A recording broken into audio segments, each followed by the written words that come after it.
तो स्टूडेंट्स, आज आपका टेस्ट नंबर 23 यानी नीट टेस्ट सीरीज का लास्ट टेस्ट।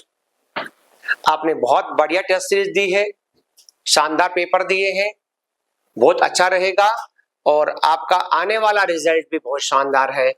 आप अपना कॉन्फिडेंस बना के रखिएगा, दिमाग को थोड़ा कूल रखिएगा, है ना, खूब खाते पीते रहिएगा और all the best for NEET exam. और अब आओ अपन इस लास्ट टेस्ट में जो कुछ फिजिकल के क्वेश्चंस आए हैं बहुत आसान से, उनको एक बार अपन क्या कर लेते हैं, हल्का सा डिस्कस कर लेते हैं। चलो, तो क्वेश्चन नंबर आपका ये है 46। Consider the following equilibrium. एक इक्विलिब्रियम दे रखा है और पूछा है इनमें से कौन सा फेवरेबल कंडीशन को बता रहा है। तो हम सब लोग वैसे ही जानते हैं कि हमें फेवरेबल कंडीशन बतानी है। इसका मतलब क्या हुआ कि अमोनिया मैक्सिमम बनना चाहिए, तो आपने कहा हाइड्रोजन की कंसंट्रेशन को बढ़ा दे, रिएक्टेंट है बढ़ाएंगे, घटाना चाहेगा फॉरवर्ड में आएगा, अमोनिया ज्यादा बनेगा। प्रेशर बढ़ाने का मतलब होता है मोल इन यूनिट वॉल्यूम बढ़ गया है, तो अब वो मोल घटाना चाहेगा, मोल घटाने के लिए भी किधर आएगा, फॉरवर्ड में आएगा, तो इसमें भी अमोनिया बनेगा। टेम्परेचर को डिक्रीज कर दिया, अब वो टेम्परेचर बढ़ाना चाहेगा तो एक्सोथर्मिक रिएक्शन करेगा, एक्सोथर्मिक रिएक्शन करेगा तो भी किधर आएगा बताओ, फॉरवर्ड में आएगा। तो तीनों ही स्टेटमेंट क्या है, सही है, बी आंसर। चलते हैं नेक्स्ट क्वेश्चन की तरफ। आपके पास एक 2 ग्राम नॉन इलेक्ट्रोलाइट सॉल्यूट है, dissolve in 100 gram of benzene. तो आपके पास क्या होगा, देखिए आपका, और क्या है इसका जो एलिवेशन इन बॉइलिंग पॉइंट कितना है, 0.5 है, sorry depression in freezing point है वो 0.5 है।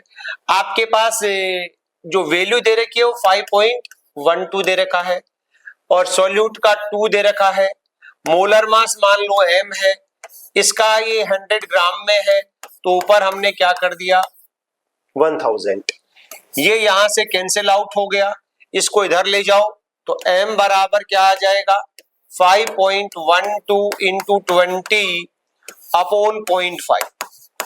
इसको जब आपने सोल्व करेंगे तो कितना आ जाएगा 204.8। कितना आ जाएगा 204.8 आ जाएगा। क्या आंसर जाएगा, सेकंड आंसर। चलते हैं नेक्स्ट क्वेश्चन की तरफ। पूछा है half life of reaction with rate constant कितना विल बी। देखिए रेट कांस्टेंट है वो सेकंड इनवर्स में यानी फर्स्ट ऑर्डर की रिएक्शन है, और फर्स्ट ऑर्डर की रिएक्शन का जो आपसे क्या पूछा है, जो हाफ लाइफ पूछा है, हाफ लाइफ का जो फॉर्मूला होता है वो ये होता है 0.693 अपॉन रेट कांस्टेंट, वो है 1.386 इंटू 10 की पावर -3। देखिए इससे ये ट्वाइस हो गया, लगभग 1/2000 ऊपर चला गया तो 1000/2, तो लगभग 500 सेकंड के आसपास। Answer B answer. चलते हैं नेक्स्ट क्वेश्चन की तरफ। पूछा है Mg और Fe+2। तो देखो Mg से Mg+2 में जाना ये ऑक्सीडेशन है, और जिस भी स्पीसीज का ऑक्सीडेशन होता है वो स्पीसीज किसका काम करती है, रिड्यूसिंग एजेंट का। जबकि बोला क्या गया है ऑक्सीडाइजिंग एजेंट, तो ये स्टेटमेंट क्या हो गया, गलत हो गया। Oxidising agent is the substance which oxidise other. Oxidising agent है वो दूसरे को ऑक्सीडाइज करता है और खुद रिड्यूस्ड होता है। बात बिल्कुल सही लिखी हुई है, ये बात बिल्कुल ठीक है, तो अपन कह सकते हैं एसेशन गलत है और रीजन स्टेटमेंट सही है, तो सी आंसर हो गया। चलते हैं नेक्स्ट क्वेश्चन की तरफ। आपके पास एक कॉलम है जिसके अंदर क्या है, कॉलम मैचिंग करनी है, रिवर्सिबल आइसोथर्मल, तो इसके साथ तो पी ही मैच होगा, ठीक है। रिवर्सिबल आपको पता है W बराबर होता है -2.303 nRT log P1 upon P2, तो P2 अपॉन P1 रखोगे तो माइनस क्या हो जाएगा, कैंसिल आउट हो जाएगा। रिवर्सिबल एडियाबेटिक प्रोसेस है तो ये DU के बराबर होता है वर्डन, तो वो क्या होगा -NCV T2 T1। Adiabatic free expansion में वर्कडन क्या होगा 0, और इरिवर्सिबल आइसोथर्मल प्रोसेस में वर्कडन क्या होगा, कोई भी इरिवर्सिबल प्रोसेस हो -P एक्सटर्नल V2 V1 होता है। तो इसके हिसाब से देखो A के साथ P, B के साथ Q, ए के साथ पी, बी के साथ क्यू, सी के साथ आपका एस, सी के साथ एस और डी के साथ आर। ये बी आंसर चला गया। चलते हैं नेक्स्ट क्वेश्चन की तरफ। तो गुड आफ्टरनून बच्चों, तो आज हम लोग का टेस्ट सीरीज का क्या हमारा लास्ट टेस्ट सीरीज है, और ये क्या हमारा इसके बाद आपकी एग्जाम होने वाला है कहते 4 तारीख को, तो इसके लिए हम आपको बहुत बहुत कहते हैं बधाई। चलिए, तो आज हम टेस्ट सीरीज का पहला क्वेश्चन जो 51 का है उसमें दिया विच of the following order of boiling point is incorrect. Boiling point के लिए कौन सा ऑर्डर क्या हमारा गलत है। देखो, सबसे पहले बॉइलिंग पॉइंट के लिए हम क्या देखते हैं, हाइड्रोजन बॉन्डिंग देखते हैं।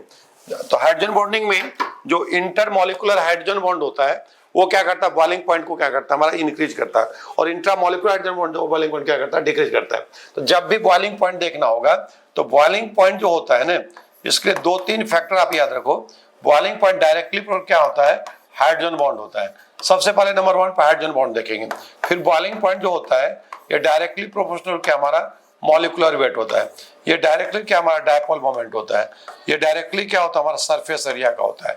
तो यही 4 फैक्टर के द्वारा क्या करते हैं बॉइलिंग पॉइंट हम निकालते हैं, जिसमें सबसे पहले जो हम देखेंगे ना वो क्या हमारा हाइड्रोजन बॉन्ड पे देखेंगे। ठीक है, तो पूछा इसमें कौन से ऑर्डर इनकरेक्ट है। देखो, पहला इथाइल अल्कोहल ईथर, और फिर क्या प्रोपेन था। इथाइल अल्कोहल में क्या बन जाएगा हाइड्रोजन बॉन्ड, इसलिए इसकी boiling point intermolecular hydrogen bond, तो इसकी बॉइलिंग पॉइंट क्या होगा ज्यादा। फिर क्या हमारा ये पोलर नेचर का है, ये प्रोपेन नॉन पोलर है तो इसकी बॉइलिंग पॉइंट क्या होगा सबसे कम, तो ये तो सही है। फिर देखो ये क्या हमारा 1 प्रोपेनॉल है, और ये क्या हमारा आपका ब्यूटेन है, फिर क्या हमारा ये डाइथाइल ईथर है। ठीक है, 1 2 3 4 नहीं, ये पेंटेन है, नॉर्मल पेंटेन है। तो यहाँ पे हाइड्रोजन बॉन्ड आ रहा है, तो हाइड्रोजन बॉन्ड के चलते इसकी बॉइलिंग पॉइंट क्या हो जाएगा सबसे ज्यादा हो जाएगा। ये सबसे ज्यादा हो जाएगा। ये भी 4 कार्बन का है, ये 5 कार्बन, लेकिन इसमें हाइड्रोजन बॉन्ड बन रहा है। ये भी 4 का, लेकिन इसमें ईथर है क्या, लेकिन इसमें मॉलिक्यूलर वेट कम, इसका मॉलिक्यूलर क्या हो जा रहा ज्यादा। लेकिन ये वाला देखो सी ऑप्शन जो है इसमें क्या हमारा ये जो alkyl fluoride alkyl chloride alkyl, but ये गलत है, क्योंकि आयोडीन की मॉलिक्यूलर वेट क्या होगा सबसे ज्यादा, तो बॉइलिंग पॉइंट क्या हो जाएगा सबसे ज्यादा अल्काइल आयोडाइड, फिर क्या आता है अल्काइल ब्रोमाइड, फिर क्या अल्काइल क्लोराइड, और फिर उसके बाद क्या होता है अल्काइल फ्लोराइड। तो ये क्या हमारा सी जो ऑप्शन है ये क्या हमारा इनकरेक्ट है। ठीक है, अगले क्वेश्चन की तरफ बढ़ते हैं। The major product of following reaction, ये देखिए ये क्या हमारा ये एसिटिक 2 मिथाइल प्रोपेनिक एसिड दिया है, Cl2 रेड फॉर H2O। ये रिएक्शन कौन सा हमारा HVZ रिएक्शन है। और HVZ रिएक्शन में क्या होता है, अगर एसिड के अल्फा कार्बन पे हाइड्रोजन है, अगर Cl2 या Br2 के साथ रेड फॉर H2 के प्रेजेंस पे करेंगे तो अल्फा पोजीशन पे क्या लग जाएगा क्लोरीन चाहे ब्रोमीन लग जाएगा, यानी अल्फा क्लोरो क्या हमारा कार्बोक्सिलिक एसिड। तो ऐसा ऑप्शन मेरा कौन सा मिल रहा है, ये देखो अल्फा पोजीशन पे क्या हमारा क्लोरीन लगा हुआ है, तो सिर्फ ये ऑप्शन होगा क्या हमारा बी क्या हमारा सही है। इसको HVZ रिएक्शन बोलते हैं। HVZ रिएक्शन में हमेशा जो है क्या हमारा अल्फा पोजीशन पे क्या हमारा हाइड्रोजन होगा कार्बन वही देगा। Which among the following will not give the क्या हमारा कैंजारो रिएक्शन। कैंजारो रिएक्शन सिर्फ वैसा एल्डिहाइड देता है देगा जिसके अल्फा कार्बन हाइड्रोजन नहीं होगा। तो फॉर्मल्डिहाइड में क्या अल्फा हाइड्रोजन नहीं है, बेंजल्डिहाइड है, बेंजल्डिहाइड के अल्फा कार्बन पे भी क्या हमारा हाइड्रोजन नहीं है, ये भी कैंजारो रिएक्शन दे देगा। और ये क्या हमारा 2,2 डाइमिथाइल क्या हमारा प्रोपेनल, इसके भी अल्फा पे क्या हमारा हाइड्रोजन नहीं है, तो ये भी कैंजारो रिएक्शन दे देगा। और दूसरा क्या हमारा तो ये क्या सिर्फ क्या हमारा एल्डिहाइड देता है। कीटोन जो है क्या हमारा कैंजारो रिएक्शन नहीं देता है। तो ये क्या हमारा लास्ट ऑप्शन क्या हमारा एसीटोन है। ये पूछ रहा है कि इसमें ये सभी तो कैंजारो रिएक्शन दे देगा। ठीक है, which of the following not undergoes the Cannizzaro, ये सभी कंपाउंड कैंजारो रिएक्शन दे देगा, लेकिन एसीटोन जो है एसीटोन क्या हमारा कैंजारो रिएक्शन नहीं देगा। तो ऑप्शन क्या हो गया हमारा डी, कीटोन क्या हमारा कैंजारो रिएक्शन नहीं देता है। Which of the following ketone which of the following reaction ketone is form, किस रिएक्शन से कीटोन बनेगा। ये देखो साइनाइड है, साइनाइड पर अगर हम क्या कर रहे हैं डालेंगे डिवाइल डालेंगे डायसोब्यूटाइल एल्युमिनियम हाइड्राइड, ये बदल देता है एल्डिहाइड में, तो ये तो नहीं देगा। ठीक है, दूसरा है क्या हमारा ईस्टर है, ईस्टर पे भी डिवाइल डालेंगे तो ये भी बदलेगा किसमें एल्डिहाइड में, तो ये भी नहीं देगा। और उसके बाद क्या हमारा ये गेटरमैन कोच रिएक्शन है, इसमें क्या हमारा बेंजल्डिहाइड बन गया। तो हमको क्या बोल रहा है कि इसमें कौन सा रिएक्शन कीटोन देगा। ये देखो ये लास्ट वाला क्या हमारा साइनाइड है, ये क्या हमारा इथाइल साइनाइड है। और इथाइल साइनाइड को जब भी आप ग्रेनाड एजेंट के साथ रिएक्शन करोगे, ये क्या C6H5 MgBr ग्रेनाड एजेंट के साथ साइनाइड की रिएक्शन करेंगे तो ये कीटोन देगा। सिर्फ और सिर्फ क्या हमारा हाइड्रोजन साइनाइड से क्या बनता है, एल्डिहाइड। और बाद बाकी किसी भी साइनाइड को, हाइड्रोजन साइनाइड को छोड़ के किसी भी साइनाइड को ग्रेनाड एजेंट के साथ रिएक्शन करेंगे ऑलवेज कीटोन देगा। तो बोल रहा है कौन सा रिएक्शन में कीटोन देगा, तो क्या हो गया हमारा D option. Hello everyone, I hope आप सभी की नीट टेस्ट सीरीज अच्छी गई होगी। आज हम नीट टेस्ट सीरीज के लास्ट टेस्ट के सॉल्यूशन देखेंगे और उसमें इनऑर्गेनिक केमिस्ट्री के सॉल्यूशन देखेंगे। तो सबसे पहले जो क्वेश्चन आपके सामने है वो कौन सा, 55 बोल रहा है an element has electronic configuration as argon 3d7 4s2। अब देखो यहाँ से वो क्या पूछ रहा है, its group number in modern periodic table. मतलब आपसे ये पूछ रहा है कि जो उसने कॉन्फ़िगरेशन आपको दिया है, इस कॉन्फ़िगरेशन वाले एलिमेंट का ग्रुप कौन सा है। अब देखो आप सभी होता है आर्गन का जो एटॉमिक नंबर होता है वो कितना होता है, 18 के बाद जो आपकी इलेक्ट्रॉन आ रहे हैं कितना आ रहे हैं, 7 और 2। अब देखो ये कौन से ब्लॉक का आपका एलिमेंट है, ये आपके डी ब्लॉक का, क्योंकि जो लास्ट इलेक्ट्रॉन आपका जा रहा है वो किस में जा रहा है, डी में जा रहा है। ये हो गया। अब डी ब्लॉक के लिए आपको ये पता करना हो कि वो कौन से ग्रुप का है, तो उसके लिए जो आपकी ट्रिक होती है वो क्या होती है कि वैलेंस सेल में जो इलेक्ट्रॉन है, किसमें, वैलेंस सेल में जो इलेक्ट्रॉन है उनको प्लस जो n-1 डी इलेक्ट्रॉन है, n-1 डी इलेक्ट्रॉन है उनको क्या करो, ऐड कर दो। तो वैलेंस सेल आपकी कौन सी है, जो लास्ट वाली सेल वो कौन सी है, 4s2, मतलब 2 इलेक्ट्रॉन हो गए। और n-1 डी कौन सा आपका 3d, तो कितने इलेक्ट्रॉन इसमें, 7। तो आपका जो यहाँ पे ग्रुप नंबर आएगा वो कितना हो जाएगा, 9। अब देखो 9 आपको चेक कर लो कि कहाँ पे, आपके ऑप्शन बी में क्या है, 9। Next question. हाँ देखो अगला क्वेश्चन क्या है हमारा, ये दिया हुआ 56 नंबर, ये आपका प्रोपाइन है। प्रोपाइन पे क्या किया, सोडियम इन लिक्विड अमोनिया डाला, ठीक है। तो ये क्या हमारा एसिड बेस रिएक्शन बना देगा और ये बना दिया सोडियम अल्केनाइड बना दिया। क्या बना दिया, सोडियम अल्केनाइड।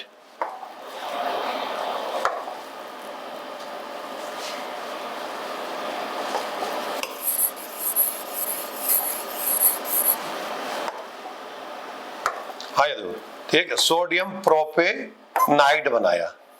ये क्या बना दिया, सोडियम प्रोपेनाइड बनाया।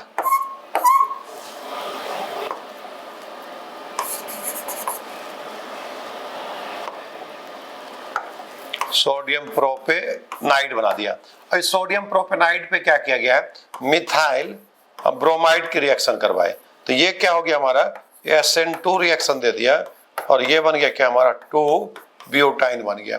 अब 2 ब्यूटाइन पे क्या किया गया है, फिर सोडियम और लिक्विड अमोनिया डाला। ये क्या, सोडियम लिक्विड अमोनिया, क्योंकि ये ब्रिज रिडक्शन हो गया और ये क्या बना देगा, ट्रांस अल्कीन, मतलब ट्रांस 2 क्या हमारा ब्यूटीन दे देगा। क्या दे देगा हमारा, ट्रांस 2 ब्यूटीन। तो ये क्या हमारा जो थर्ड ऑप्शन है ये क्या हमारा सही है। अगले क्वेश्चन। अच्छा 57 क्वेश्चन बोला, हेक्साफ्लोरिडोनिक्लेट सेकंड आयन इज, मतलब कोऑर्डिनेशन केमिस्ट्री का आपका क्वेश्चन है और कोऑर्डिनेशन कंपाउंड आपको दिया हुआ और उससे रिलेटेड कुछ इंफॉर्मेशन उसने आपको ऑप्शंस में दे रखी है। अब आपको क्या करना है, इस कंपाउंड को ड्रॉ करना है और इससे रिलेटेड जो इंफॉर्मेशन उसने पूछी है उसको आपको चेक करना है। अब देखो ऑप्शन जैसे एक को हम चेक करें तो उसमें लिखा हुआ outer orbital and paramagnetic, B में इनर ऑर्बिटल एंड डायमैग्नेटिक। मतलब आपसे पूछ रहा है कि इनर ऑर्बिटल कॉम्प्लेक्स है या आउटर ऑर्बिटल कॉम्प्लेक्स, या फिर ये आपका पैरामैग्नेटिक नेचर शो कर रहा है या फिर डायमैग्नेटिक नेचर शो कर रहा है। तो कंपाउंड की स्ट्रक्चर ड्रॉ करते हैं और फिर चेक करते हैं। तो हेक्साफ्लोरिडो मतलब 6 फ्लोरीन आपके लिगेंड है, तो और मेटल कौन है, निकल, तो ये निकल हो गई आपकी, और लिगेंड कौन है, फ्लोरीन, और नंबर में कितने 6, और ऑक्सीडेशन स्टेट कितनी है 2। इसका मतलब यहाँ पे क्या चार्ज रहा होगा आपका 4-। ये आपका कोऑर्डिनेशन कंपाउंड आपने ड्रॉ कर लिया। अब आपको चेक करना है कि ये इनर ऑर्बिटल है या आउटर ऑर्बिटल। तो सबसे पहले निकल की ऑक्सीडेशन स्टेट निकालो। तो आपको वैसे कंपाउंड के नेम में दिख रहा है कि निकल 2+ में है यहाँ पे, ये हो गया। अब 2+ में है, अच्छा निकल का जो एटॉमिक नंबर होता है वो कितना होता है, 28। अच्छा अब देखो जो इसका कॉन्फ़िगरेशन रहेगा वो क्या रहेगा, 3d8 और 4s2। तो 4s2 में से तो आपके इलेक्ट्रॉन 2 बाहर निकल जाएंगे क्योंकि निकल +2 में है, तो कॉन्फ़िगरेशन क्या आएगा, 3d8। अच्छा अब आपका यहाँ पे जो लिगेंड है वो कौन है, फ्लोरीन, और फ्लोरीन कैसे लिगेंड होता है आपका, वीक फील्ड लिगेंड हो गया। और जब वीक फील्ड लिगेंड है, अच्छा देखो दूसरी बात 3d8 में स्ट्रॉन्ग फील्ड और वीक फील्ड का कोई कंसेप्ट ही आपका नहीं होता है। यहाँ पे आपको स्ट्रॉन्ग या वीक की जरूरत ही नहीं है। तो आपका यहाँ पे जो 3d8 वाला ऑर्बिटल रहेगा वो आप किस टाइप से बनाओगे, 1 2 3 4 और ये 5। अच्छा 8 इलेक्ट्रॉन की फिलिंग कैसे करोगे, 1 2 3 4 5 6, 7 और 8 ये हो गया। अब देखो वीक या स्ट्रॉन्ग का इफेक्ट क्यों नहीं पड़ेगा, क्योंकि कोऑर्डिनेशन नंबर क्या है 6 और कोऑर्डिनेशन नंबर 6 में जो हाइब्रिडाइजेशन होगा वो sp3d2 या d2sp3 मतलब कुल मिला के 2 d ऑर्बिटल वहां पे यूज होंगे। तो यदि स्ट्रॉन्ग फील्ड लिगेंड भी हो तो वो सिर्फ एक इलेक्ट्रॉन की क्या करवा सकते हैं, पेयरिंग करवा सकता है, और एक इलेक्ट्रॉन की पेयरिंग करवाएगा तो एक ही डी ऑर्बिटल उसको खाली मिलेगा। चाहिए कितने, 2, तो जब 2 खाली नहीं होंगे तो आपका लिगेंड क्या करेगा, यहाँ पे पेयरिंग नहीं करवाएगा। इसका मतलब सीधी सी ये बात है कि आपका इस कॉम्प्लेक्स में जो डी ऑर्बिटल यूज होगा वो कौन सा होगा, आउटर वाला। तो इसका मतलब इसका हाइब्रिडाइजेशन क्या रहेगा, sp3d2, और जब sp3d2 इसका मतलब कौन से डी ऑर्बिटल यूज हो रहे हैं, बाहर वाले। इसका मतलब ये कॉम्प्लेक्स कौन सा आपका, आउटर ऑर्बिटल कॉम्प्लेक्स, ये कंफर्म हो गया। अब नेचर पैरामैग्नेटिक है या डायमैग्नेटिक, तो देखो यहाँ पे पेयरिंग नहीं हो रही, और जब पेयरिंग नहीं हो रही तो आपके अनपेयर्ड इलेक्ट्रॉन है यहाँ पे, और जब अनपेयर्ड इलेक्ट्रॉन होते हैं तो वो कंपाउंड कैसा होता है आपका, पैरामैग्नेटिक नेचर का। तो अब आपको ऑप्शन में चेक करना है कहाँ पे आउटर ऑर्बिटल लिखा हुआ है और कहाँ पर पैरामैग्नेटिक लिखा हुआ है। तो आउटर ऑर्बिटल आपके ए और डी में, मतलब बी और सी तो आपका आंसर नहीं होगा। अच्छा, ए में आउटर और डी में भी आउटर, अच्छा, एंड पैरामैग्नेटिक डायर, तो कौन सा आंसर हो जाएगा आपका, ए वाला। नेक्स्ट क्वेश्चन आपको 58, करेक्ट ऑर्डर ऑफ साइज, मतलब साइज के कंपैरिजन वो आपसे करवा रहा है। तो 3 ऑप्शन दिए हुए, डी में ऑल और करेक्ट है, तो ए बी सी को आप चेक करो। तो देखो ए वाले ऑप्शन में उसने जो आपको साइज के ऑर्डर दिए हैं वो आपको दिए डी ब्लॉक के। डी ब्लॉक में आपका ये टाइटेनियम, जर्कोनियम और हाफनियम। तो आप सभी जानते हो कि टाइटेनियम, जर्कोनियम और हाफनियम में जो आपकी साइज का ऑर्डर होता है वो क्या होता है, अप टू डाउन जाने पे क्या होती है आपकी साइज बढ़ती है, मतलब साइज ज्यादा किसकी रहेगी, आपके जर्कोनियम। लेकिन जर्कोनियम और हाफनियम में जो साइज होती है वो क्या होती है, लगभग इक्वल सी होती है। तो आपको ऑप्शन क्या दिख रहा है कि टाइटेनियम की वो साइज ज्यादा बता रहा है। अब टाइटेनियम की साइज ज्यादा क्या इस आपके इस ऑर्डर में आ रही नहीं है, इसका मतलब कैसा आपका इनकरेक्ट है। बी की बात करें, बेरिलियम, नाइट्रोजन और सोडियम। अब देखो बेरिलियम, सोडियम, नाइट्रोजन, देखो नाइट्रोजन आपका पी ब्लॉक हो गया, बेरिलियम और जो सोडियम है वो कौन से आपके एस ब्लॉक है। तो एक बार इनको इस टाइप से लिख लेते हैं,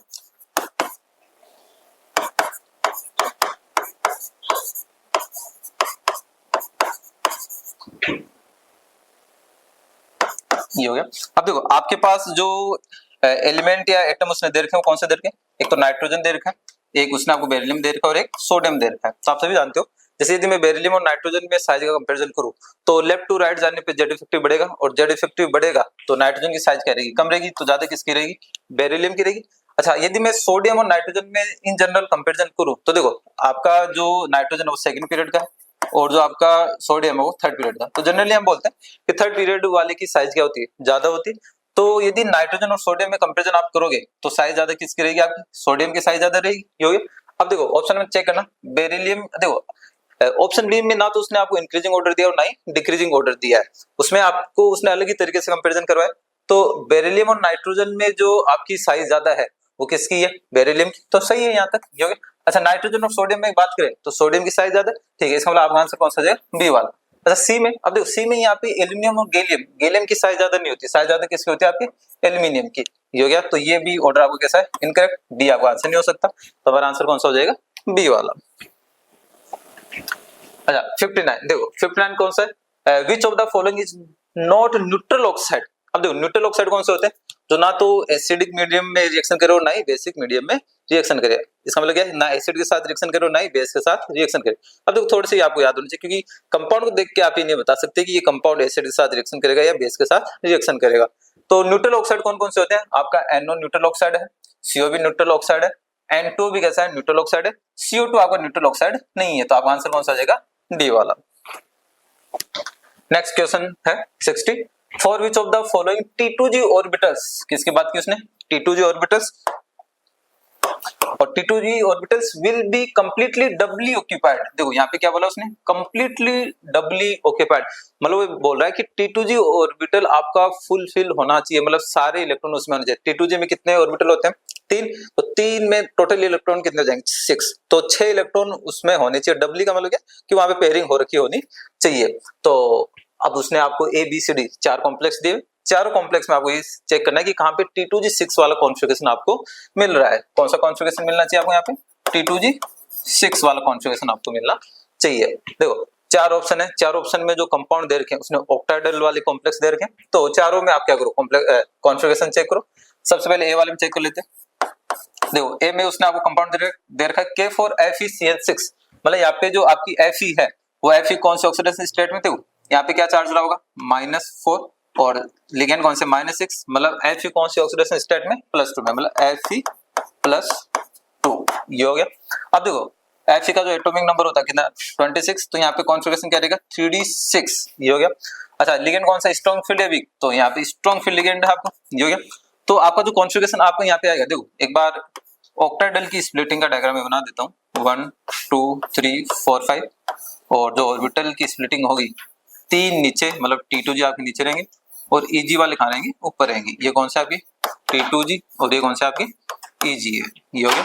अब देखो 3d6 है, इसका मतलब कितने इलेक्ट्रॉन आएंगे 6 इलेक्ट्रॉन। अब 6 इलेक्ट्रॉन की फिलिंग कैसे करोगे कि पहला दूसरा तीसरा, अब स्ट्रॉन्ग फील्ड है मतलब चौथा भी यहीं आएगा, पांचवा भी यहाँ और छठा भी यहीं पे, तो यहाँ पे जो कॉन्फ़िगरेशन मिलेगा आपको क्या मिलेगा T2G 6 और Eg 0। अब आपसे वो यही तो पूछ रहा था कि कौन से कंपाउंड के कॉन्फ़िगरेशन में T2G 6 आपको मिलेगा, तो आपका आंसर कौन सा हो जाएगा ए वाला हो जाएगा। अब बी सी डी तीनों में आप चेक कर लेना, तीनों में आपको T2G 6 वाला कॉन्फ़िगरेशन यहाँ पे नहीं मिलेगा, तो हमारा आंसर कौन सा हो जाएगा ए वाला। अगेन आपके पास एक क्वेश्चन है, which reaction produce maximum EMF। देखो मैक्सिमम EMF का मतलब है कि जो SRP मैक्सिमम है उसको पिक कर लो, ये वाला पिक कर लो। अब देखो इसका रिडक्शन कहां कहां दे रखा है, बी का रिडक्शन, तो किसी में भी बी का रिडक्शन नहीं दे रखा है, इसका मतलब सेकंड हाईएस्ट को पिक करो। सेकंड हाईएस्ट कौन है, ए है, तो ए का रिडक्शन देखो, ए का रिडक्शन ए में है और ए का रिडक्शन है वो बी में, डी में है। अब मिनिमम वाले का, मिनिमम कौन है डी, डी वाले का होना चाहिए ऑक्सीडेशन, जो कि किस में गिवन है फर्स्ट में, तो आंसर क्या चला गया फर्स्ट। आपके पास ये एक ग्राफ है, उसको देखिएगा जरा, टी हाफ और 1/a में स्ट्रेट लाइन है, यानी कि सेकंड ऑर्डर की रिएक्शन है, इनवर्सली प्रोपोर्शनल सेकंड ऑर्डर में होता है, जीरो ऑर्डर में डायरेक्टली प्रोपोर्शनल, फर्स्ट ऑर्डर में डिपेंड नहीं करता है और सेकंड ऑर्डर में इनवर्सली प्रोपोर्शनल, तो इसके साथ सेकंड ऑर्डर मैच करेगा बेटा। रेट ऑफ रिएक्शन और ए में, ये फर्स्ट ऑर्डर का ग्राफ हो गया भाई, रेट ऑफ रिएक्शन ए के साथ डायरेक्टली प्रोपोर्शनल यानी फर्स्ट ऑर्डर का ग्राफ हो गया, क्यों मैच हो गया। ये आपका पता है AT बराबर A0 माइनस KT, ये आपका जीरो ऑर्डर का ग्राफ होता है, और ये आपका किसके साथ है, इसके साथ है। तो देखो फर्स्ट के साथ आप मैच करो क्या R, फर्स्ट के साथ R मैच करो, सेकंड के साथ आप मैच करो P, सॉरी सेकंड के साथ मैच करना है अपन को Q, फर्स्ट के साथ R, सेकंड के साथ Q, थर्ड के साथ P, तो इसी आंसर हो गया। चलते हैं नेक्स्ट क्वेश्चन की तरफ। How many total number of all the atoms, सारे एटम से पहले मोल बना लो, इसका मोलर मास इसका 62 हो जाएगा, ये लो, ये 0.2 मोल बन गए, 0.2 मोल का मतलब होता है 0.2 Na, और 0.2 Na बन गए तो कितने एटम में काउंट कर लो, 2 और 3 5 और 1 6, तो 6 से क्या कर दो मल्टीप्लाई कर दो, तो 1.2 Na यानी कि 6 इंटू 10 की पावर 23, तो इसको करोगे तो 7.2 इंटू 10 की पावर 23 आ जाएगा, सी आंसर। चलते हैं नेक्स्ट क्वेश्चन की तरफ। अगला क्वेश्चन है 1 ethoxy propane 2 methoxy propane are 1 ethoxy propane, ये क्या हमारा 1 ethoxy propane 1 2 3 1 ethoxy propane and 2 methoxy butane, 2 methoxy क्या हमारा ब्यूटेन, बोल रहा है कि आपस में कौन सा एसोमर्स, देखो ये भी कितना हमारा 3 1 2 5, इसमें भी 5 कार्बन है, इसमें इथाइल ग्रुप लगा हुआ है, इसमें क्या हमारा मिथाइल लगा, इसमें नॉर्मल प्रोपाइल, इसमें सेकेंडरी ब्यूटाइल, तो अगर ईथर के दोनों तरफ अल्काइल ग्रुप चेंज हो गया, number of carbon atom change हो गया, तो ये क्या हो जाएगा हमारा मेटामर्स हो जाएगा, तो ये क्या हमारा पोजीशन एसोमर्स चेन मेटामर्स, ये क्या हो गया हमारा पोजीशन एसोमर्स। अगले क्वेश्चन की तरफ बढ़ते हैं, the match the column appropriate, कहते हैं 1 कॉलम को 2 से मैच करना है, तो ये क्या हमारा ए NH2 ग्रुप जो है, तो कौन सा ग्रुप है, रेजोनेंस में ये प्लस एम है, इंडक्टिव इफेक्ट में क्या हमारा माइनस है, यानी ए के लिए जो हो जाएगा क्या हमारा प्लस एम और माइनस एम, तो ये कौन सा हो जाएगा हमारा, ये प्लस एम और माइनस एम यानी क्यू हो जाएगा, ठीक है, ए के लिए क्या हो गया हमारा क्यू। फिर आ जाओ CONH2 जो है, CONH2 ये रिजोनेंस में कैसा ग्रुप है, -M ग्रुप है, और इंडक्टिव में क्या हमारा माइनस है, यानी क्या हमारा B के लिए हो गया क्या हमारा -M और माइनस है, यानी क्या हमारा PQR हो गया। ठीक है। O नेगेटिव जो है, O नेगेटिव सभी को पता है, रिजोनेंस में +M और इंडक्टिव में क्या होता है +I, तो यानी क्या हमारा O नेगेटिव जो होगा +M और क्या हमारा +I, यानी क्या हमारा C के लिए हो गया क्या हमारा P, C के लिए क्या गया हमारा P, PQR। तो अब देखो ऐसा ऑप्शन कौन सा है, A के लिए क्या हमारा Q, P के लिए क्या हमारा R और C के लिए क्या हमारा P, यानी क्या हमारा ये ऑप्शन चले गया। ठीक है।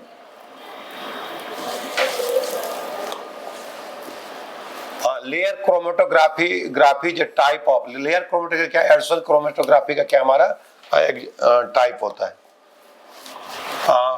Carbohydrate that can not be hydrolyse into, तो सबसे सिंपलेस्ट कार्बोहाइड्रेट मोनोसैकेराइड होता है, सबसे सिंपलेस्ट मोनोसैकेराइड की हाइड्रोलाइसिस से फर्दर कोई भी कार्बोहाइड्रेट नहीं बनेगा। तो कह रहा है carbohydrate can not be hydrolyse, किस कार्बोहाइड्रेट को हाइड्रोलाइज नहीं कर सकते हैं, तो पॉलीसैकेराइड, ट्राइसैकेराइड, डाइसैकेराइड, मोनोसैकेराइड को क्या हम हाइड्रोलाइसिस। नेक्स्ट क्वेश्चन आपका 68 क्वेश्चन बोला विच of the following is incorrect order. देखो जैसे इनकरेक्ट लिखा हुआ है आप उसको क्या करो, मार्क कर लो। ऑफ बॉइलिंग पॉइंट, किसके ऑर्डर पूछ रहा हूँ, बॉइलिंग पॉइंट के ऑर्डर आपसे पूछ रहा है। अच्छा, पी ब्लॉक वाले ग्रुप है या पी ब्लॉक एलिमेंट वाले कंपाउंड आपको दिए हुए हैं। अब देखो आपको यहाँ पे उसने ग्रुप कौन कौन से हैं, 15, 16, 17 और 14 वाले कंपाउंड दे रखे हैं। तो देखो सबसे पहले ग्रुप 15। अब देखो ग्रुप 15 में जो ऑर्डर आपका बॉइलिंग पॉइंट का आता है वो क्या आता है कि अमोनिया आपको बीच में आता है, सही। तो ये वाला ऑर्डर आपका कैसा करेक्ट है, ये हो गया। बी में देखो वाटर में हाइड्रोजन बॉन्डिंग होती है तो उसका बॉइलिंग पॉइंट ज्यादा ही रहता है। उसके बाद आप क्या करते हो, मोलिकुलर वेट से कंपैरिजन करते हो, तो इसका ज्यादा होता है फिर इसका और इसका, तो ये वाला ऑर्डर भी आपका कैसा है, करेक्ट है। अच्छा, सी में हूँ HCl, HBr, HF, तो HF में हाइड्रोजन बॉन्डिंग होती है इसलिए उसका बॉइलिंग पॉइंट क्या रहेगा, ज्यादा रहेगा। उसके बाद मोलिकुलर वेट से कंपैरिजन हो गया तो ये भी कैसा आपका सही है। अब देखो लास्ट में जो डी वाला है, देखो डी वाला आपका इनकरेक्ट है। इनकरेक्ट क्यों है, क्योंकि CH4 का बॉइलिंग पॉइंट सबसे कम होता है और उसने कहां पे दे रखा है, यहाँ पे सेकंड नंबर पे सबसे पीछे कौन रहेगा आपका CH4। तो आपका इनकरेक्ट क्यों है, क्योंकि CH4 उसने आगे दे रखा है। तो हमारा आंसर कौन सा हो जाएगा, डी वाला। नेक्स्ट क्वेश्चन आपका 69। देखो 69 भी आपका असर्शन रीजन वाला क्वेश्चन है। असर्शन बोला कि ionisation enthalpy of the early actinoids are lower than for early lanthanoids. अब देखो ये वाला जो क्वेश्चन आपका एनसीईआरटी बेस्ड है, मतलब एनसीईआरटी में एग्जैक्ट आपकी ये लाइन दी हुई है, तो थोड़ा सा आपको यहाँ पे क्या रखना होगा, याद रखना होगा, क्योंकि यदि आप असर्शन और रीजन को पढ़ोगे तो यहाँ पे आपको कॉन्ट्राडिक्शन होगा, आप कंफ्यूजन होगा यहाँ पे। तो आपको डायरेक्ट जो रीजन या जो असर्शन उसने दे रखा वो क्या होना चाहिए, आपको याद होना चाहिए। तो असर्शन बोला कि ionisation enthalpy of the early actinoids are lower than for early lanthanoids. तो एनसीईआरटी में साफ साफ लिखा हुआ है कि ये वाला जो स्टेटमेंट वो कैसा करेक्ट है। तो मतलब आपको असर्शन, आपका असर्शन कैसा करेक्ट है। रीजन जो उसने वहां पे एनसीईआरटी में दे रखा है वो दे रखा है कि 5f electrons are more effectively shielded from nuclear charge than 4f electron. अब देखो देखने में से आता है कि 5f इलेक्ट्रॉन की शिल्डिंग पावर ज्यादा कैसे हो सकती है, ये हो गया। लेकिन अब एनसीईआरटी में से लिखा हो तो आपको इसको क्या करना है, करेक्ट मान के चलना है। तो आपका असर्शन और रीजन दोनों क्या है, आपको यहाँ पे करेक्ट है। अच्छा, रीजन जो उसने यहाँ पे दे रखा है कि 5f की शिल्डिंग पावर ज्यादा क्यों होती है, क्योंकि 5f में इलेक्ट्रॉन भी ज्यादा होंगे और जब इलेक्ट्रॉन ज्यादा होंगे तो वहाँ पे शिल्डिंग भी क्या होगी, ज्यादा होगी। तो असर्शन और रीजन दोनों उसने क्या मान रखे यहाँ पे, करेक्ट मान रखे। तो हमारा जो आंसर रहेगा वो क्या रहेगा, both assertion and reason are true and the reason is a correct explanation of the assertion. तो हमारा आंसर कौन सा जाएगा, ए वाला। अगला क्वेश्चन है best possible method for preparation of picric acid. Picric acid बनाने का बेस्ट मेथड कौन सा है, ये तो डाइल्यूट HNO3 के साथ करेंगे, ये ऑर्थोनाइट्रोफिनॉल और क्या हमारा पैरानाइट्रोफिनॉल दे देगा।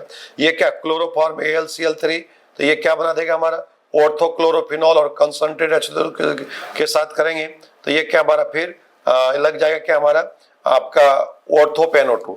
ये कंसंट्रेट H2SO4 और कंसंट्रेट, तो फिनॉल को जब फर्स्ट क्या करेंगे सल्फिनेशन देन नाइट्रेशन करेंगे तो इससे क्या बन जाता है हमारा पिक्रिक एसिड बन जाएगा। फिनॉल को फर्स्ट सल्फिनेशन एंड देन क्या हमारा नाइट्रेशन, तो इससे क्या बन जाएगा हमारा पिक्रिक एसिड। बीच में ये क्या बनता है रिएक्शन इंटरमीडिएट, जब इसको कंसंट्रेट HNO3 के साथ दोबारा रिएक्शन कर देंगे तो SO3H ग्रुप जो है लिविंग ग्रुप का काम करता है और इसमें क्या लग जाएगा हमारा NO2 लग गया तीनों पोजीशन पे, ये क्या बन गया हमारा पिक्रिक एसिड, यानी क्या हमारा सी ऑप्शन हो जाएगा। Which of the following amine will we give carbylamine test. तो कार्बाल एमाइन टेस्ट सिर्फ क्या आता है, प्राइमरी अमीन देता है, सेकेंडरी और टर्शियरी क्या हमारा कार्बाल एमाइन नहीं देगा। तो ये क्या हमारा बी ऑप्शन हो गया। Which of the following reaction dialkyl cadmium gives ketone? तो dialkyl cadmium gives ketone। तो ये क्या एसिड क्लोराइड को क्या हम क्या करते हैं, R2CD के साथ करेंगे। तो ये क्या हमारा डायल्काइल कैडमियम एसिड क्लोराइड के साथ क्या आता है, कीटोन। तो ऐसा कौन सा हमारा ये एसिड क्लोराइड की रिएक्शन डायल्काइल कैडमियम के साथ करेंगे तो क्या दे देगा हमारा, कीटोन दे देगा। अगले क्वेश्चन की तरफ, विच of the following is a weak acid the benzoic acid. तो बेंजोइक एसिड से कौन सा वीक होगा, ठीक है। तो ये बेंजोइक एसिड है। अगर बेंजोइक एसिड के ऑर्थो पोजीशन पे एक ऑर्थो इफेक्ट होता है, जब भी बेंजोइक एसिड के ऑर्थो पोजीशन पे चाहे प्लस आर ग्रुप हो चाहे माइनस आर ग्रुप, तो ऑर्थो इफेक्ट चलते हैं, इसकी एसिडिक प्रॉपर्टी हमेशा क्या हो जाएगा, बेंजोइक एसिड से क्या हो जाएगा, ज्यादा हो जाएगा। तो इसमें ऑर्थो इफेक्ट लग जाएगा। यहाँ पे क्या लग गया हमारा, माइनस है, तो इसका भी बेंजोइक एसिड से ज्यादा हो जाएगा। और इसमें भी क्या लगा, माइनस है, तो इसका भी बेंजोइक एसिड से ज्यादा हो जाएगा। लेकिन इसमें क्या लगा, प्लस है, तो इसकी एसिडिक प्रॉपर्टी क्या हो जाएगा, कम। यानी 2 मिथाइल बेंजोइक एसिड जो है इसकी एसिडिक प्रॉपर्टी यहाँ पे क्या लगा, प्लस आई इफेक्ट लगा, इसलिए बेंजोइक एसिड से क्या हो गया, कम। यानी क्या हमारा ये ऑप्शन सी हो गया सही। देखो नेक्स्ट क्वेश्चन आपका 75 क्वेश्चन आपका मैच द कॉलम वाला क्वेश्चन है। कॉलम 1 और कॉलम 2 को आपको क्या करना है, मैच करना है। अब देखो क्वेश्चन बोला कि for copper atom match the column, मतलब कॉपर के लिए उसने कुछ इंफॉर्मेशन दे रखी है जिसको कॉलम 1 और कॉलम 2 में आपको क्या करना है, मैच करना है। अब देखो सबसे पहले मैं कुछ जो इंफॉर्मेशन कॉलम 1 में दे रखी है उसको मैं डिस्कस कर लेता हूँ और उसके बाद हम कॉलम 1 और कॉलम 2 के ऊपर चलेंगे। देखो कॉपर एटम की बात की उसने, किसकी बात की, कॉपर। तो कॉपर का जो आपका एटॉमिक नंबर होता है वो कितना होता है, 29। और अगर मैं इसके इलेक्ट्रॉनिक कॉन्फ़िगरेशन की बात करूं तो इसका इलेक्ट्रॉनिक कॉन्फ़िगरेशन क्या रहेगा, 1s2 2s2 2p6 3s2 3p6। अब तो उसके बाद 4s2 आता है, लेकिन देखो 4s को हम ना लिखे पहले 3d और उसके बाद में 4s। अब देखो 3d को मैंने पहले इसलिए लिखा क्योंकि सेल के अकॉर्डिंग मैंने लिख दिया। अब देखो आपका जो कॉपर होता है वो एक्सेप्शन में आता है। तो 3d में आपकी देखो वैसे तो 9 आने चाहिए, लेकिन होते कितने, 10, और s में कितना रहेगा, 1 इलेक्ट्रॉन आपका रहेगा। ये हो गया, ये आपने कॉपर का कॉन्फ़िगरेशन लिख लिया और इस कॉन्फ़िगरेशन से आपको फिर कॉलम 1 और कॉलम 2 को क्या करना है, मैच करना है। ये हो गया।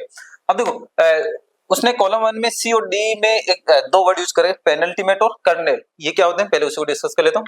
जैसे मान लो ये आपका कॉपर का न्यूक्लियस है, ठीक है। अब कॉपर के न्यूक्लियस के चारों तरफ क्या होती है, सेल। तो ये 4 सेल मैंने बना दी। ये n की वैल्यू 1 वाली सेल, 2, 3 और 4, ये हो गया। अब देखो आपकी जो लास्ट वाली सेल होती है उसको हम क्या बोलते हैं, लास्ट वाली सेल को हम बोलते हैं outermost shell, outermost shell, या फिर कई बार आपको वैलेंस सेल भी लिखा मिलेगा, वैलेंस सेल, ये हो गया। अच्छा, या फिर कई बार आप इसको अल्टीमेट सेल भी बोलते हैं, क्या बोलते हैं, अल्टीमेट सेल, ये हो गया। अब देखो उसके बाद में बात आती है, उसने लिखा है यहाँ पे पेनल्टीमेट। पेनल्टीमेट कौन सी होती है कि जस्ट n-1, मतलब जो आपकी आउटर मोस्ट सेल है उसके अंदर वाली, मतलब ये वाली जो सेल है, मतलब n की वैल्यू जिसके लिए 3 है, ये कौन सी आपकी पेनल्टीमेट।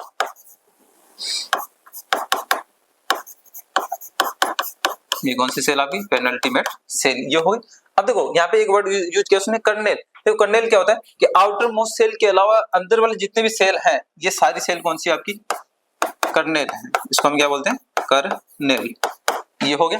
अब देखो अब कुछ नहीं करना आपको, उसने जो इन्फॉर्मेशन दे रखी है उसको आप मैच कर लो। तो देखो सबसे पहले मैं डी से स्टार्ट करता हूँ। डी में वो बोला number of electron in its kernel, मतलब जो आपकी कर्नेल वाली सेल है उसमें कितने इलेक्ट्रॉन है। तो कर्नेल कौन सी आपकी, n की वैल्यू जिसके लिए 1 है, 2 और 3 है। तो आप ही बताओ कर्नेल इसमें कौन सा पोर्शन हो जाएगा आपका, 1s 2s2 2p6 3s2 3p6 और 3d 10 वाला। तो टोटल इलेक्ट्रॉन कितने हो जाएंगे, 10 आपकी यहाँ पे हो गए, और ये 8 18 और ये 10 28, मतलब कर्नेल में जो टोटल इलेक्ट्रॉन कितने, 28 इलेक्ट्रॉन आपके पास है। अच्छा, पेनल्टीमेट सी ऑप्शन में क्या देखा है, पेनल्टीमेट में कितने इलेक्ट्रॉन है। तो पेनल्टीमेट की मैं बात करूं तो पेनल्टीमेट कौन सी है, जिसकी n की वैल्यू 3 और n की वैल्यू 3 कहां दी है, 3s 3p और 3d में। तो टोटल इलेक्ट्रॉन कितने आ रहे हैं, 18, मतलब पेनल्टीमेट सेल में कितने इलेक्ट्रॉन है, 18 इलेक्ट्रॉन, ये हो गया। अच्छा, अब ए और बी को आप चेक करो। अच्छा, ए और बी की मैं बात करूं तो देखो सबसे पहले हम बात कर लेते हैं बी की बात कर लेते हैं। Number of electron with n की वैल्यू 3, वो बोला कि जहां n की वैल्यू 3 है, अच्छा s क्या होनी चाहिए वहां पे, हाफ, मतलब s की वैल्यू क्या होनी चाहिए वहां पे, हाफ होनी चाहिए। अब देखो एस की वैल्यू हाफ कहाँ पे रहेगी, मतलब स्पिन की वैल्यू आपकी क्या होनी चाहिए, हाफ। तो एक बार मैं क्या करता हूँ, जो एन की वैल्यू 3 वाले ऑर्बिटल है वो कौन कौन से, 3s 3p और 3d। तो देखो ये आपका क्या हो जाएगा, 3s वाला हो गया, 3p मतलब 3 ऑर्बिटल है तो 1 2, और 3d ये क्या हो गया आपका 3d वाला, तो 1 2 3 4 5। अब देखो s में भी आपके कितने इलेक्ट्रॉन है, 2, p में कितने इलेक्ट्रॉन है, 6, और d में कितने इलेक्ट्रॉन है, 10। तो 1 2 3 4 5 6 7 8 9 10 ये हो गया। अब देखो n की वैल्यू क्या होनी चाहिए, 3, तो ये कौन सा आपका 3s 3p और ये 3d, तीनों के लिए n की वैल्यू 3 है, और s की वैल्यू क्या होनी चाहिए, हाफ। अब देखो मेरे बताना, इस ऑर्बिटल में 2 इलेक्ट्रॉन है, तो एक इलेक्ट्रॉन की वैल्यू प्लस हाफ और एक की माइनस हाफ। तो इसमें प्लस हाफ वाला एक इलेक्ट्रॉन है, इसमें प्लस हाफ वाला एक है, इसमें प्लस हाफ वाला एक है, इसमें प्लस हाफ वाला एक है।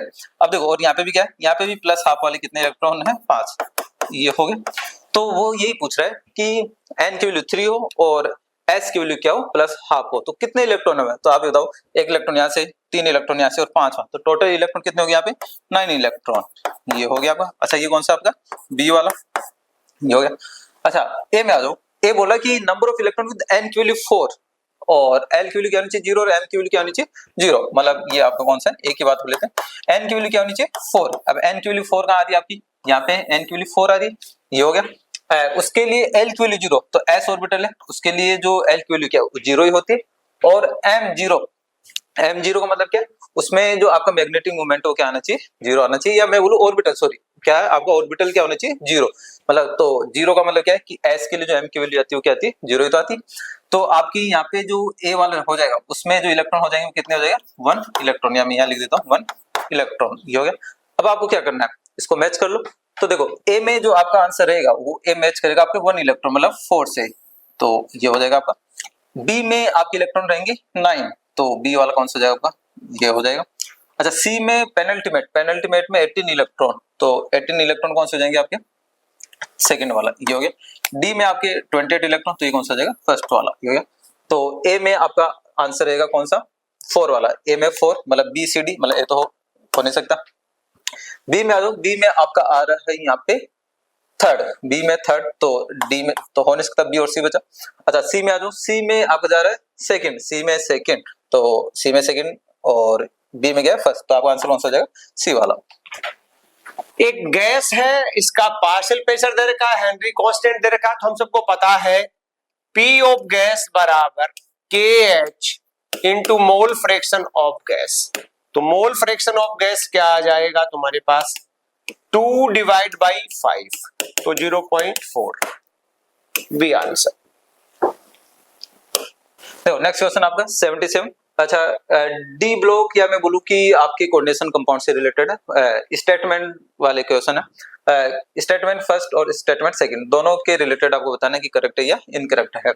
तो स्टेटमेंट फर्स्ट बोल रहे हैं zero and negative oxidation state of D block metal ion are not possible in their complex compound. तो देखो ये स्टेटमेंट गलत है, क्योंकि आपने कोऑर्डिनेशन कंपाउंड में कार्बोनिल कंपाउंड पढ़े, और कार्बोनिल कंपाउंड में जो मेटल आपकी होती है वहां पे उनकी ऑक्सीडेशन स्टेट क्या होती है 0 होती है, और नेगेटिव वाले कंपाउंड भी आपने पढ़े हैं। तो आपका स्टेटमेंट फर्स्ट क्या हो जाएगा इनकरेक्ट, क्योंकि वो बोलेगे are not possible in their complex compound, तो स्टेटमेंट तो आपका कैसा है इनकरेक्ट है फर्स्ट वाला। सेकंड बोला कि low oxidation state of metal ions are found when a complex compound has ligands capable of pi acceptor character in addition to sigma bonding. तो ये वाला आपका जो स्टेटमेंट वो कैसा करेक्ट है, क्योंकि यदि आपको उसमें लो ऑक्सीडेशन स्टेट वाला कॉम्प्लेक्स है तो मेटल की लो ऑक्सीडेशन स्टेट तभी वहां पे सर्वाइव करेगी या स्टेबल रहेगी जब आपका वहां पे पाई एक्सेप्टर लिगेंड हो, क्योंकि मेटल वहां पे फिर सिनर्जिक बॉन्डिंग करेगी।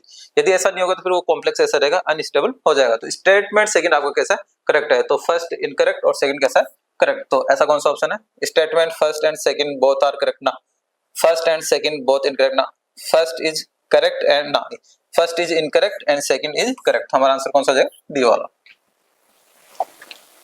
78 देखो 78 क्वेश्चन बोला एलिमेंट हैविंग लोएस्ट IP2, मतलब आपसे वो आयनाइजेशन एनर्जी या आयनाइजेशन पोटेंशियल, लेकिन कौन सा सेकंड वाले का कंपैरिजन करवा रहा है। तो देखो जब भी आयनाइजेशन एनर्जी के आप कंपैरिजन करते हो तो सबसे पहले वहां इलेक्ट्रॉनिक कॉन्फ़िगरेशन निकालते हो, तो यहाँ पे भी क्या करो इलेक्ट्रॉनिक कॉन्फ़िगरेशन निकालो। देखो कार्बन एटॉमिक नंबर 6, बोरॉन का hydrogen helium lithium beryllium boron 5, nitrogen का 6 और बेरिलियम का हाइड्रोजन हीलियम लिथियम बेरिलियम मतलब 4, ये हुई। तो कार्बन का जो कॉन्फ़िगरेशन आएगा 1s2 2s2 और 2p2 हो जाएगा। बोरोन का 1s2 2s2 और 2p1। नाइट्रोजन का आपका जो कॉन्फ़िगरेशन 1s2 2s2 और 2p3, यहाँ पे 1s2 और 2s2 ये कॉन्फ़िगरेशन होगी। अब देखो उसने IP2 पूछा है, इसका मतलब यहाँ से एक एक इलेक्ट्रॉन आपका निकल चुका होगा, तो कॉन्फ़िगरेशन क्या मिलेगा आपको 1s2 2s2 और 2p1, यहाँ पे 1s2 2s2 ये हो गया, यहाँ पे 1s2 2s2 और 2p2 और यहाँ पे कॉन्फ़िगरेशन 1s2 और 2s2 ये कॉन्फ़िगरेशन हो गया आपका। अब देखो इस कॉन्फ़िगरेशन से आप क्या कर सकते हो, आयनाइजेशन एनर्जी निकाल सकते हो। कौन सी? सेकंड वाली। अब देखो जो एटम उसने दे रखे हैं या जो एलिमेंट दे रखे हैं वो कौन से आपके सेकंड पीरियड वाले। तो देखो एक बार मैं लिख लेता हूँ कौन कौन है। देखो इधर से एस ब्लॉक से बेरिलियम, उसके बाद में आपका बोरोन, उसके बाद कार्बन और फिर नाइट्रोजन। अब देखो सेकंड आयनाइजेशन एनर्जी का कंपैरिजन करो। देखो बेरिलियम और बोरोन में कंपैरिजन करो। यदि मैं बेरिलियम और बोरोन में कंपैरिजन करूं तो देखो सबसे पहले कॉन्फ़िगरेशन चेक करो, तो बेरिलियम ये और बोरोन ये, दोनों में से जो स्टेबल कॉन्फ़िगरेशन वो किसका है? देखो इस अच्छा इसमें तो 1 रहेगा, ये दोनों में से जो स्टेबल कॉन्फ़िगरेशन वो किसका? आपके बोरोन का है। अब स्टेबल कॉन्फ़िगरेशन में से इलेक्ट्रॉन निकालने में आपको क्या करनी होगी? ज्यादा एनर्जी देनी होगी। इसका मतलब बेरिलियम और बोरोन में जो एनर्जी या जो आयनाइजेशन पोटेंशियल ज्यादा है वो किसकी रहेगी? बोरोन की आपकी ज्यादा रहेगी। ये हो गया। अच्छा अब बोरोन और कार्बन में कंपैरिजन कर लो। बोरोन और कार्बन, तो बोरोन और कार्बन में आप बताओ, देखो यहाँ पे स्टेबल कॉन्फ़िगरेशन बोरोन का है और कार्बन का स्टेबल कॉन्फ़िगरेशन नहीं है, तो जो एनर्जी ज्यादा रहेगी वो किसकी रहेगी? बोरोन की, कार्बन से। अच्छा कार्बन और नाइट्रोजन में कंपैरिजन कर लो। कार्बन और मैं नाइट्रोजन में कंपैरिजन करने जाऊंगा तो यहाँ पे इसका भी स्टेबल कॉन्फ़िगरेशन नहीं है और इसका भी स्टेबल कॉन्फ़िगरेशन नहीं है, तो फिर आपको जेड इफेक्टिव के थ्रू आंसर करना है। अब देखो कार्बन और नाइट्रोजन में लेफ्ट टू राइट जाओगे जेड इफेक्टिव बढ़ेगा और जेड इफेक्टिव बढ़ेगा तो आयनाइजेशन एनर्जी भी क्या होगी? इंक्रीज होगी। तो कार्बन नाइट्रोजन ज्यादा किसकी रहेगी? नाइट्रोजन की। तो सबसे कम जो आपकी आयनाइजेशन एनर्जी है कौन सी? सेकंड वाली, वो किसकी हो जाएगी? बेरिलियम की। तो आपका आंसर कौन सा हो जाएगा? डी वाला। नेक्स्ट क्वेश्चन 79 बोल रहा है। अच्छा वो स्टेटमेंट वाला क्वेश्चन है, करेक्ट इनकरेक्ट आपको बताना। स्टेटमेंट 1 बोला है HCl is more volatile than HF, तो ये सही बात। अच्छा देखो वोलेटाइल से क्या मतलब है? वोलेटाइल से मतलब है कि किसकी वेपर ज्यादा वहां बनेगी। अब देखो HF और जो HCl है दोनों में हाइड्रोजन बॉन्डिंग किसमें? आपके HF में हाइड्रोजन बॉन्डिंग होती है और HCl में हाइड्रोजन बॉन्डिंग नहीं होती। तो HF में जब हाइड्रोजन बॉन्डिंग है तो इसका बॉइलिंग पॉइंट क्या रहेगा? ज्यादा रहेगा। HCl में हाइड्रोजन बॉन्डिंग नहीं है तो बॉइलिंग पॉइंट क्या रहेगा? इसका कम रहेगा। और जब बॉइलिंग पॉइंट कम है इसका मतलब इसकी वेपर ज्यादा बनेगी, जल्दी इसकी वेपर बनेगी। तो मोर वोलेटाइल कौन है आपका? HCl मोर वोलेटाइल है जबकि HF आपका लेस वोलेटाइल है। तो आपका स्टेटमेंट फर्स्ट कैसा है? करेक्ट है। ये स्टेटमेंट सेकंड है कि boiling point of HCl is less than HF, तो सही बात है कि भाई मोर वोलेटाइल कब होगा? जब बॉइलिंग पॉइंट क्या रहेगा? कम रहेगा। तो स्टेटमेंट सेकंड भी आपका कैसा? करेक्ट है। तो बोथ आर करेक्ट हो जाएंगे। तो कौन सा ऑप्शन है? First and second both are correct. तो हमारा आंसर कौन सा है? ये वाला। Next question 80। अच्छा 80 बोला which of the following will not rotate the plane polarised light. अब देखो यहाँ पे आपको इस लैंग्वेज को समझना था। लैंग्वेज आपको बोल रही है कि will not rotate the plane polarised light, मतलब आपसे वो सिंपल से पूछ रहा है कि कौन सा कंपाउंड आपका ऑप्टिकल इनएक्टिव है। क्या पूछ रहा है आपको यहाँ से? वो कौन सा कंपाउंड ऑप्टिकल इनएक्टिव है, मतलब आइसोमेरिज्म से रिलेटेड आपका ये क्वेश्चन कोऑर्डिनेशन कंपाउंड वाली हो गया। अब ऑप्टिकल इनएक्टिव कंपाउंड कौन से होते हैं? जिनमें या तो पीओस हो या फिर क्या हो? सीओस हो, मतलब यहीं से आपका काम हो जाएगा। या तो उसमें पीओस होनी चाहिए या फिर क्या होनी चाहिए? सीओस। तो मोस्टली पीओस से काम आपका यहाँ पे हो जाता है। तो आपको ये चेक करना है, 4 कंपाउंड जो दे रखे हैं चारों कंपाउंड में आपको पीओस और सीओस चेक करनी है। तो एक एक कंपाउंड ड्रॉ करो और उसमें पीओस सीओस। अब देखो यहाँ पे उसने ABCD 4 कंपाउंड दे रखे हैं। अब देखो 4 कंपाउंड दे रखे तो इनकी बहुत सारी फॉर्म भी मिलेगी आपको, बहुत सारे आइसोमर बनेंगे। मतलब आपसे वही पूछ रहा है कि जो कंपाउंड दिया उसकी सारी फॉर्म ऑप्टिकल इनएक्टिव होनी चाहिए। एक भी यदि ऑप्टिकल एक्टिव है तो वो फिर तो प्लेन पोलराइज्ड लाइट को रोटेट करेगा। ये हो गया। तो आपको क्या चेक करना है कि जिसके सारी फॉर्म क्या हो? ऑप्टिकल इनएक्टिव हो। अब देखो मैं एक बार इनको इस टाइप से लिख देता हूँ। ये वाला जो कंपाउंड है वो किस टाइप का है? M ये कैसा है? A3 और B3 टाइप का कंपाउंड है। ये वाला आपका कैसा है? बाइडेंटल लिगेंड है तो MAA3 और ये उधर बाहर लिखने की जरूरत नहीं, ये हो गया। ये वाला कंपाउंड आपको किस टाइप का? MAA2 और इसको हम लिख लेते हैं A2, ये हो गया। डी वाला कंपाउंड आप किस टाइप से लिख सकते हो?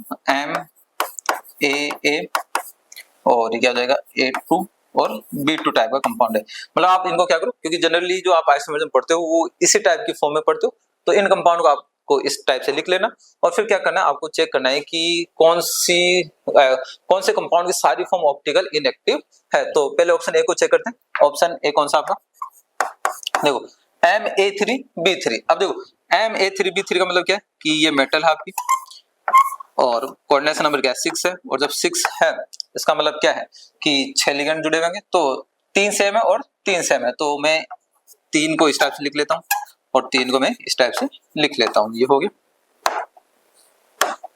अच्छा अब देखो जरूरी नहीं कि आप लिगेंड को इसी टाइप से अरेंज करो, आप दूसरी टाइप से किस टाइप से अरेंज कर सकते हो कि एम, मतलब आपको पॉसिबल आइसोमर बनाने, ए को मैंने यहाँ रख लिया और दूसरे को मैंने कहाँ रख लिया, यहाँ पे रख लिया, ये हो गया। इसके अलावा ये बी और ये वाला बी ये रख लिया मैं, ये हो गया। मतलब आपके ए वाले कंपाउंड के जो आइसोमर बनेंगे वो कितने बनेंगे, 2 बनेंगे। अब आपको ये चेक करना है कि दोनों फॉर्म आपके ऑप्टिकल एक्टिव है या इनएक्टिव। तो यदि मैं इस कंपाउंड की बात करूं तो देखो आपका जो प्लेन है इसमें क्या रहेगा, ये वाला प्लेन रहेगा। अब देखो इस प्लेन में यदि मैं ये वाला प्लेन लगा दूं, मतलब बी और ए को काटते हुए जो प्लेन जा रहा है, तो इसमें पीओएस मिल जाएगी और जैसे पीओएस मिलेगी तो कंपाउंड के साथ आपका ऑप्टिकल इनएक्टिव, मतलब प्लेन पोलराइज्ड लाइट को ये रोटेट नहीं करेगा। अच्छा दूसरी वाली फॉर्म की मैं बात करूं तो देखो दूसरी वाली फॉर्म में भी क्या, यदि इस को मैं ये वाला प्लेन मान लूं और इसमें मैं ये वाला प्लेन लगा दूं, मतलब ए और बी को काटता हुआ जा रहा है, तो बी को नीचे बी की मिरर इमेज मिल जाएगी, इसका मतलब इसमें भी आपके पीओएस है, तो ये कंपाउंड कैसा ऑप्टिकल इनएक्टिव है, मतलब इसमें दोनों ही फॉर्म कैसी आपकी ऑप्टिकल इनएक्टिव।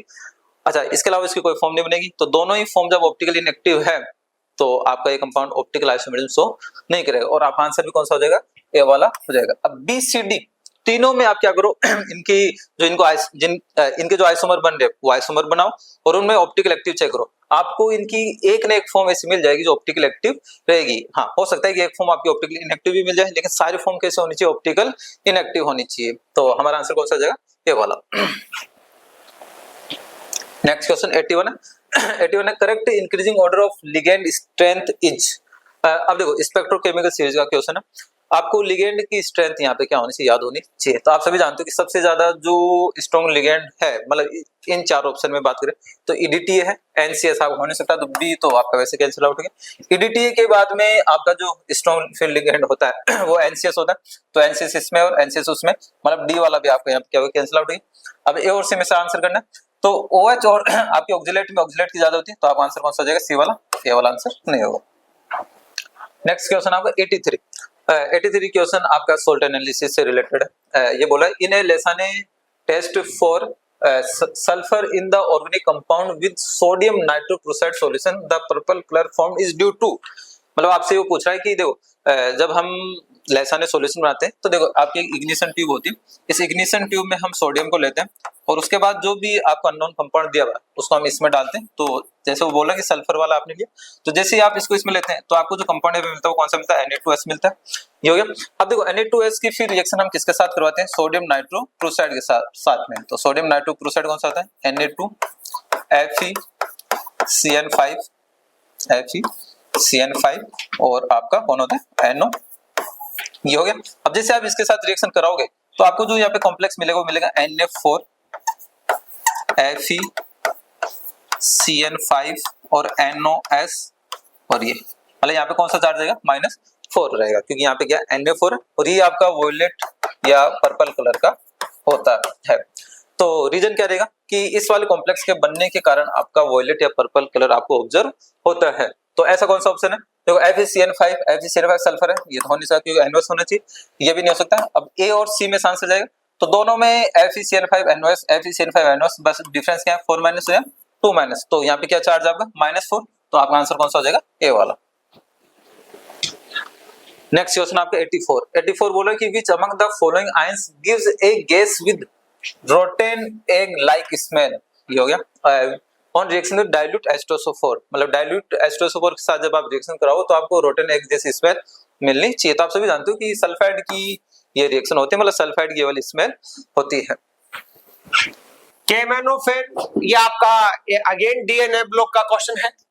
KMnO4 जो है K2MnO4H पर द रिएक्शन दे रखा है, reaction can go to completion by removing the OH ion by adding.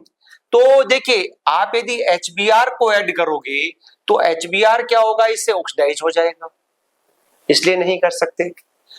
KOH को ऐड करेंगे तो आपके पास KOH क्या करेगा, इस रिएक्शन को अंदर जैसे OH माइनस को रिमूव नहीं करेगा, वो तो बढ़ा देगा। SO2 के साथ भी सेम कहानी है, MnO4 उसे ऑक्सीडाइज कर देता है, तो दिक्कत आ जाती है। इसलिए एकमात्र स्पीशीज CO2 है जिसका फर्दर ऑक्सीडेशन पॉसिबल नहीं और एसिडिक है, इसलिए आंसर क्या जाएगा, डी जाएगा।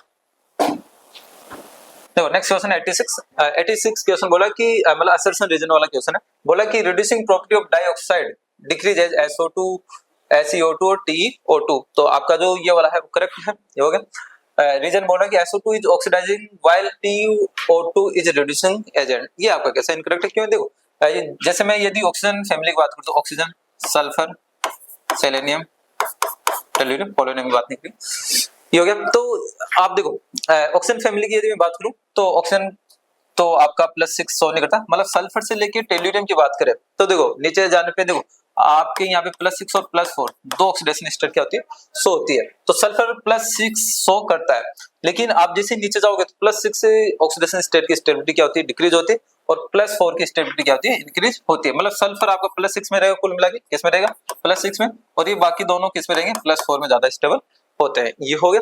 अब देखो आपको वो बोला कि reducing property of dioxide decrease as SO2 SeO2 TeO2। अब मेरे को बताना सल्फर यहाँ पे उसने आपको किस में दे रखा है, SO2 आपको +4 में, लेकिन ज्यादा स्टेबल किसमें, +6 में, मतलब SO3 की फॉर्म में एक तरीके से ये हो गया +6 में। तो +6 में कब होगा, जब ये इलेक्ट्रॉन क्या करेगा, लूज करेगा, इलेक्ट्रॉन क्या करेगा, डोनेट, और जब इलेक्ट्रॉन डोनेट करेगा तो खुद का ऑक्सीडेशन वो सामने वाला क्या करेगा, रिडक्शन करेगा। तो ये तो सही है आपका कि SO2 का जो आपका क्या है, रिड्यूसिंग नेचर है, मतलब सामने वाला रिडक्शन करेगा, तो कैसा है, रिड्यूसिंग रिएजेंट रहेगा, तो वो नेचर सही है इसका ज्यादा। फिर आप इधर जाओगे तो डिक्रीज करेगा, मतलब ऑक्सीडाइजिंग जो नेचर है वो क्या होगा, ज्यादा होगा। तो आपका असर्शन तो कैसा है, करेक्ट है। लेकिन reason are SO2 is oxidising ना, SO2 ऑक्सीडाइजिंग ना होगा, कैसा होगा, रिड्यूसिंग होगा।